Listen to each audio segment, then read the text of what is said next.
আলেকজান্ডারের সিংহাসনে আরোহণের পরপরই বিচ্ছিন্নভাবে ছোট ছোট কয়েকটি রাজ্য বিদ্রোহ করে বসে।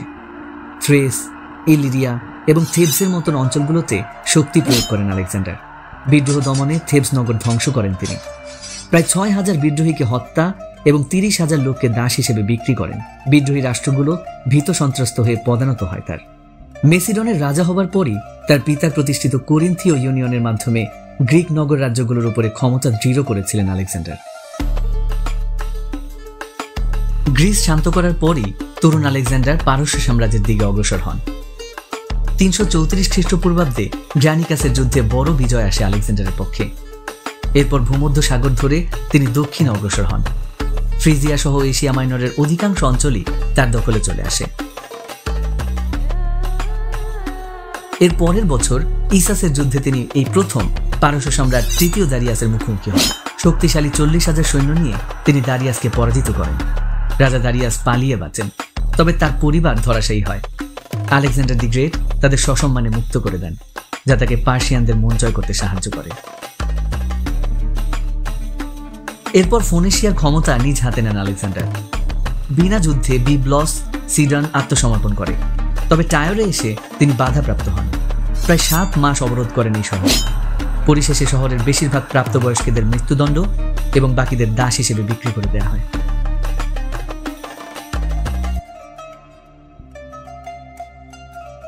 আলেকজান্ডার অধিকৃত প্রতিটি অঞ্চলই তাকে ট্যাক্স দিতে বাধ্য ছিল এবং এসব অর্থ সামরিক খাতে ব্যয় করা হতো।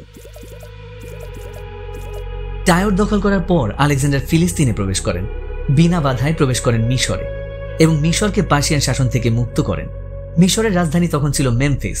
এখানে তাকে সন অব আমন বা আমনের পুত্র হিসেবে স্বীকৃতি দেওয়া হয়,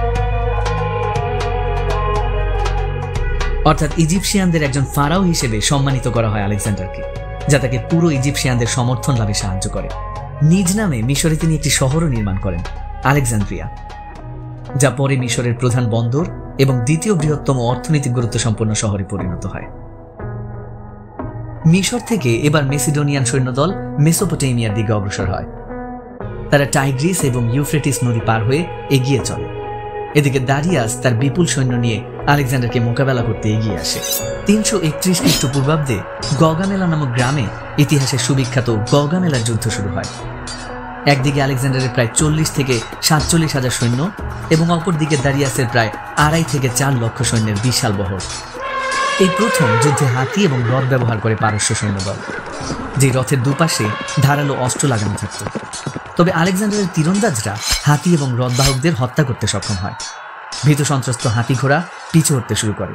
আলেকজান্ডারের যুদ্ধ কৌশলের কাছে পরাজিত হয় তৃতীয় দারিয়াস। এখানেও সে পালাতে সক্ষম হয়, তবে ব্যাবিলন চলে আসে আলেকজান্ডারের দখলে, যারা তাকে মুক্তিদাতা হিসেবে স্বাগত জানায়। রাজা দারিয়াসকে হত্যার মধ্য দিয়ে পারস্যের অধিপতি হতে চাইছিলেন আলেকজান্ডার, তাই তাকে অনুসরণ করে আকেমিনিড সাম্রাজ্যের সুসা এবং রাজধানী পার্সিপলিসে পৌঁছান তিনি। এখানকার সম্পদ লুট করে পুরো শহরটিকে জ্বালিয়ে দেন তিনি। আর এদিকে পলাতক রাজা দারিয়াস ব্যাকট্রিয়াতে তার নিজেরই একজন সত্রক বেসাসের হাতে খুন হন। তখন আলেকজান্ডার নিজেকে পারস্যের অধিপতি ঘোষণা করেন এবং বেসাসকে শাস্তি দিতে ব্যাকট্রিয়ার দিকে অগ্রসর হন। এখানে বিদ্রোহ প্রবল হয় ব্যাকট্রিয়া এবং সোগদিয়াতে, তবে এই দুটি অঞ্চলকে তিনি যত না শক্তি বলে তার চেয়ে বেশি কূটনৈতিক কৌশলে দখলে নেন। বেসাসকে তার বিশ্বাসঘাতকতার শাস্তি প্রদান করেন, আর এই পূর্ব সীমান্তে স্থানীয় জনগণের সাথে সম্পর্ক উন্নয়নের জন্য ব্যাকট্রিয়ান রাজকন্যা রোকসানাকে বিয়ে করেন।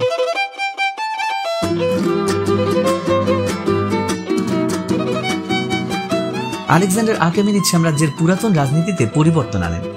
প্রতিটি অঞ্চলে তিনি নিজস্ব সেনাপতি নিয়োগ করেন, যারা সরাসরি তার অধীনে কাজ করত।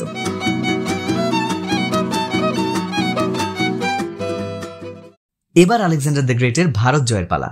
ধনরত্ন আর মশলায় সমৃদ্ধ অঞ্চল এই ভারতবর্ষ। ৩২৭ থেকে ৩২৫ খ্রিস্টপূর্বাব্দ পর্যন্ত প্রায় ১৯ মাস তিনি ভারত ভূখণ্ডে অবস্থান করেছিলেন। ৩২৭ খ্রিস্টপূর্বাব্দে তিনি গান্ধার অঞ্চলের তক্ষশিলা দখল করেন। তক্ষশিলার রাজা অম্বি স্বেচ্ছায় আত্মসমর্পণ করেন। ৩২৬ খ্রিস্টপূর্বাব্দে আলেকজান্ডার ঝিলাম নদীর কাছে পৌঁছলে তার পথ রুখে দেন অসীম সাহসী রাজা পুরু।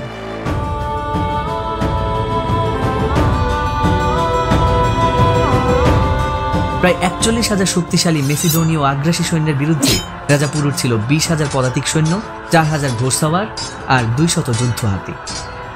এই হাতিগুলোই ছিল ভারতীয় বাহিনীর প্রধান শক্তি। হাতির পিঠে বসা তীরন্দাজরা ক্রমেই মেসিডোনীয়দের কাবু করে নিচ্ছিল।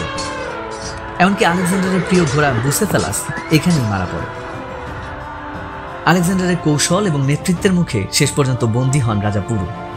পরাজিত রাজা পুরুকে আলেকজান্ডার জিজ্ঞেস করেন, আপনার সঙ্গে কেমন আচরণ করা উচিত? পুরু সাহসের সঙ্গে উত্তর করেন, এক রাজা আরেক রাজার সঙ্গে যেমন আচরণ করেন। আলেকজান্ডার মুগ্ধ হন। পুরু সাহসিকতার প্রতি শ্রদ্ধাস্বরূপ তাকে তার রাজ্য ফিরিয়ে দেন। সেই সাথে আরও কিছু ছোট রাজ্য উপহার দেওয়ার মাধ্যমে তাকে মিত্র করে নেন। তার রাজ্য মেসিডোনিয়ান সাম্রাজ্যের অংশ হয়ে যায়। এছাড়াও সিন্ধু অঞ্চলে আলেকজান্ডার অভিযান চালান বলে জানা যায়। মুলতানে কঠিন যুদ্ধের সম্মুখীন হন, এমনকি গুরুতর আহত হন বলেও শোনা যায়। যাই হোক, আলেকজান্ডার আরও পূর্বে যেতে ইচ্ছুক ছিলেন, কিন্তু তার সৈন্যরা তাতে অস্বীকৃতি জানায়। তারা ক্লান্ত ছিল, গ্রীষ্মের বৃষ্টিতে জর্জরিত ছিল, রোগাক্রান্ত ছিল। অবশেষে আলেকজান্ডার সম্মত হন এবং গ্রিসের পথ ধরেন। 3টি মহাদেশ জুড়ে বিস্তৃত ছিল আলেকজান্ডার দ্য গ্রেটের সাম্রাজ্য। মূলত তিনি পারস্য সাম্রাজ্যই জয় করেছিলেন, যা ছিল অর্ধ পৃথিবী বিস্তৃত। তিনি প্রায় 2 বছর তার বিজিত সাম্রাজ্য শাসন করেন। মেসিডোনিয়ায় ফেরত যাবার তার কোনো ইচ্ছে ছিল না। তিনি ব্যাবিলনকে তার রাজধানী করেন এবং এখান থেকেই নতুন অভিযানে যাবার জন্য তৈরি হন, যে কারণে নতুন সৈন্যবহর তৈরি করেন, সেনাদের সুবিন্যস্ত করেন। কিন্তু বিধি বাম। 323 খ্রিস্টপূর্বাব্দে গুরুতর জ্বরে আক্রান্ত হন তিনি। প্রায় 11 দিন শয্যায় থাকার পর অকাল মৃত্যুবরণ করেন মাত্র 32 বছর বয়সী এই বীর যোদ্ধা। আলেকজান্ডারের মৃত্যুর পর একাধিক রাজ্যে বিভক্ত হয়ে পড়ে তার সাম্রাজ্য। তার নির্বাহী সেনাপতিরাই এক একটি রাজ্যের প্রধান হিসেবে আত্মপ্রকাশ করেন। তবে ইউরোপ এবং এশিয়া এক করার স্বপ্ন তিনি পূরণ করতে পেরেছিলেন। গ্রিক ভাষা, সংস্কৃতি এবং চিন্তা চেতনা ছড়িয়ে দিতে পেরেছিলেন পুরো সাম্রাজ্যে।